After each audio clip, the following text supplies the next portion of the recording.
The shield she became. A mother's promise. Amina had always believed that love meant protection. She believed it so deeply that she built her entire life around shielding one fragile, stubborn, beautiful boy from every harm the world could offer. Her only son, Kareem. She still remembered the day he was born. The rain had been heavy that night, drumming on the rusted zinc roof of the small clinic in Ibadan. The nurse placed him in her trembling arms, and she saw his tiny chest rising and falling like a soft prayer. "Is he healthy?" she whispered. "He's strong," the nurse smiled. "Stronger than he looks." But Amina had lost her husband months earlier to a road accident. The moment Kareem cried for the first time, she felt fear wrap around her heart like chains. "The world took your father," she thought. "I won't let it take you."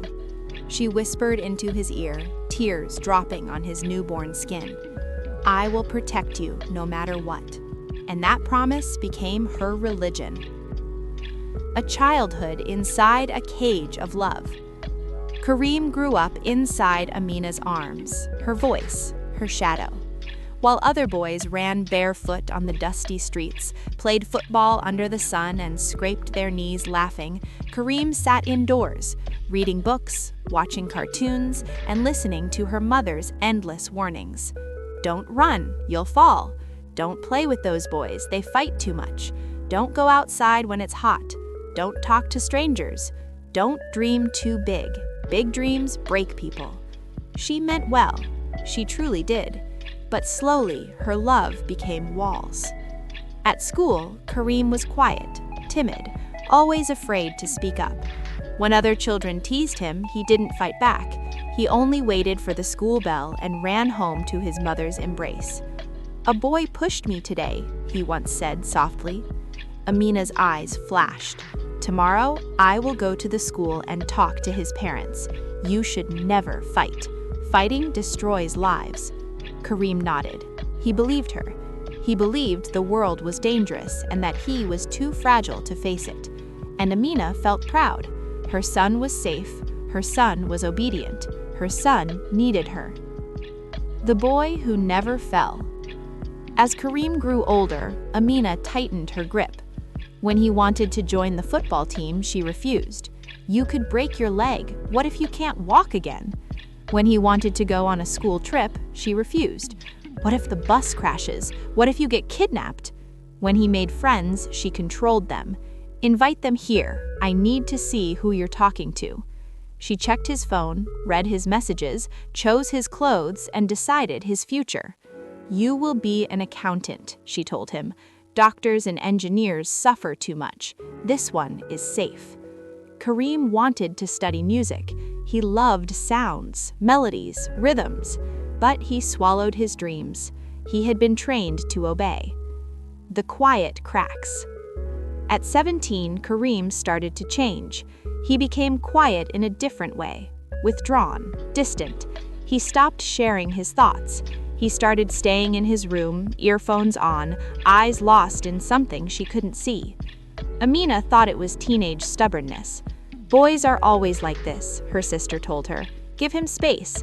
But Amina couldn't. Space felt like danger.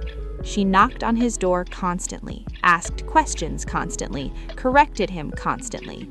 "Kareem, who were you chatting with? Kareem, why are you always sad? Kareem, why don't you listen to me anymore?" He only smiled weakly. "I'm fine, Mama." But he wasn't. The breaking point. One evening, Kareem gathered courage. "Mama," he said, sitting across from her at the small dining table, his fingers trembling, "I got a scholarship offer." Amina's eyes widened. "Scholarship? Where?" "Lagos, a music academy. They liked my online compositions." Her spoon dropped. "Music?" she whispered, as if he had said a curse word. "Yes, it's what I love. They will pay for my studies. I just need your permission." Her heart raced. Lagos was far. Lagos was dangerous. Lagos was freedom. "No," she said quickly. His face froze. "What?" "No, you are not going anywhere. Music is not a future. People suffer in that field, and Lagos is full of bad people. But Mama, I said no. He stared at her, something in his eyes finally cracking. For once, can you trust me? He asked quietly. She felt fear rise. Trust meant letting go. I trust you, I just don't trust the world. But I have to live in the world. And I have to keep you alive. He stood up, chair scraping the floor. You're not keeping me alive, you're suffocating me. The words pierced her like glass. He walked to his room and slammed the door. Amina sat alone, her heart pounding. She told herself she was right. She always had been. The choice she made. Weeks later, the academy called again. They needed a response. Kareem begged. He wrote letters. He tried to explain how much music meant to him. Amina refused every time. I lost your father. I will not lose you too. One night, Kareem didn't come home after school. Amina panicked, called his phone, called friends, called teachers. Hours later, he returned, eyes red. I went to the academy office in Lagos, he said quietly. They closed my file. I told them I wasn't coming. Her chest tightened. See, you're safe. That's what matters. He stared at her with empty eyes. Safe, but dead inside. After Kareem gave up the scholarship, something in him went silent. He still woke up early, he still went to school, he still ate the food his mother cooked, but he stopped being present. Amina noticed it first in his eyes. They no longer lit up when he talked. They no longer searched her face for approval. They looked past her, like someone staring at a window that no longer opened. She told herself it was maturity. He's growing, she said proudly to neighbors, not like these reckless boys. But growth usually comes with curiosity, ambition, hunger. Kareem had none of that left.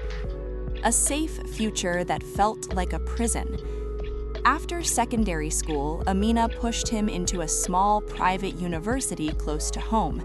She visited him every weekend, cooked his meals, washed his clothes, and monitored his friends. When he graduated with a degree he never wanted, she celebrated loudly. My son is successful, she announced. But Kareem didn't smile. He applied for jobs without hope. He went to interviews with a rehearsed politeness and returned home empty-handed. You'll get one soon, Amina assured him. Everything happens at the right time. But the right time felt heavy and endless. At night, Kareem lay awake listening to music he never got to create, watching videos of people his age performing on stages, touring cities, living lives that felt unreachable. Sometimes, tears slipped silently down his face. He never told his mother. The first rebellion. At 24, Kareem did something unexpected. He moved out. Not far, just a single-room apartment across town. Amina cried for days. You want to abandon me? She asked, her voice breaking. I need space, Mama, he said gently. I can't breathe anymore. She packed his bags herself, her hands shaking. Call me every day.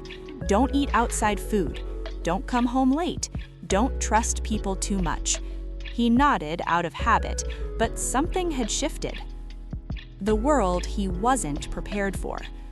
Freedom came suddenly and violently.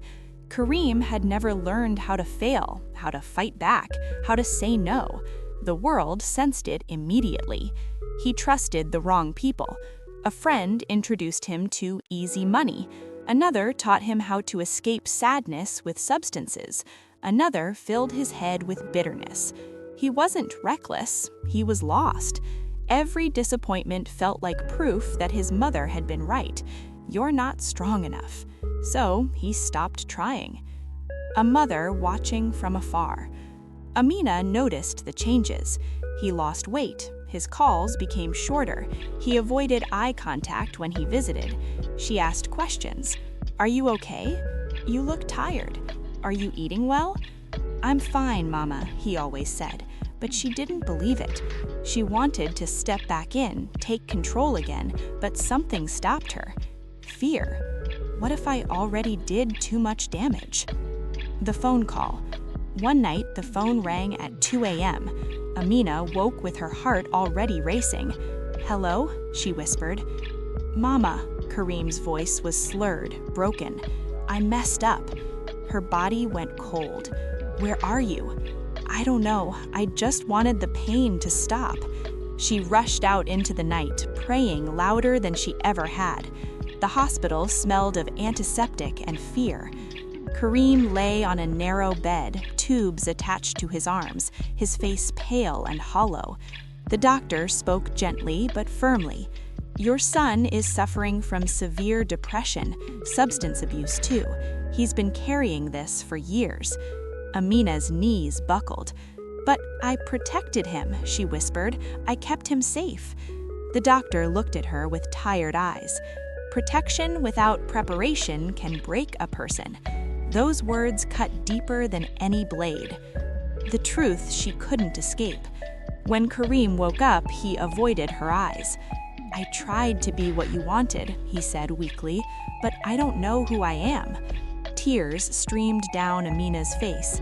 "I was scared," she cried. "I thought if I controlled everything, nothing bad would happen." He smiled sadly. The bad thing happened anyway. Silence filled the room. For the first time, Amina understood something terrifying. She had protected her son from the world, but she had never taught him how to live in it. Kareem stayed in the hospital for weeks. Every day, Amina sat beside his bed, watching the rise and fall of his chest, as if counting each breath could make up for the years she had stolen without realizing it. She talked a lot at first, about hope, about prayers, about how everything would be fine now. But Kareem barely spoke. When he did, his words were careful, like someone afraid that even speaking honestly might cause another punishment. One afternoon, Amina finally gathered courage. "I'm sorry," she said, her voice breaking. "I thought love meant control. I was wrong." Kareem turned his face toward the window. "I don't blame you, Mama," he said softly, "but I don't know how to fix what's broken." That scared her more than anger ever could. Trying to undo the past. After Kareem was discharged, Amina changed, or at least she tried to. She stopped checking his phone. She stopped giving orders. She asked instead of demanded. "What do you want to do today? How can I support you? Would you like to try music again?" But regret has a cruel timing. Kareem's passion had dimmed. His confidence was gone. Music now reminded him of everything he had lost. "It's too late," he said once. "I don't even recognize myself anymore." Amina smiled through tears. It's never too late. But she could see the truth in his eyes. The weight of silence. Months passed. Kareem attended therapy. Some days were better. Some days he barely got out of bed. Amina visited less often, not because she didn't care, but because she was learning how to let go. And letting go felt like grief. She realized she had built her entire identity around being a protector. Without control, she felt useless, afraid. Sometimes, late at night, she whispered into the darkness, "If I had let you fall, would you have learned how to stand?" The letter. One evening, Kareem came to her house unexpectedly. He looked calmer, lighter. "I wrote something," he said, handing her an envelope. "Read it later." She hugged him tightly. "Come back home," she pleaded. "Let me take care of you." He smiled gently. "I need to learn how to take care of myself." Those words should have made her proud.